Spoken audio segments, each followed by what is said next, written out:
The Caro-Kann is a solid wall, but it has a fatal flaw. Enter the fantasy variation. The Caro-Kann Defense is known as a solid wall, but today we're going to break it down using the fantasy variation. This is one of the most aggressive chess openings for white. The game begins with pawn to e4, pawn to c6, pawn to d4, and pawn to d5. Instead of the usual lines, we play pawn to f3. This move instantly changes the game, creating a sharp, tactical battlefield. Black responds with pawn takes on e4, and white's f-pawn recaptures. This builds a powerful pawn center, but black strikes back with pawn to e5, attacking the heart of our position. Now the tension rises.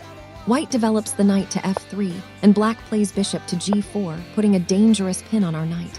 But in the fantasy variation, we play for the attack. White develops the bishop to c4, creating a direct threat on the f7 pawn. Black defends by bringing the knight to d7. White castles to the kingside, activating the rook on the f-file. Black responds by developing the knight to f6. To solidify this massive center, white plays pawn to c3. Black completes development with bishop to d6. This position is a masterpiece of chess opening theory. White has the space and the attack, while black looks for counterplay. If you want to improve your chess strategy and win more games against the Caro-Kann, the fantasy variation is your ultimate weapon. Study these tactics, learn the plans, and dominate the board.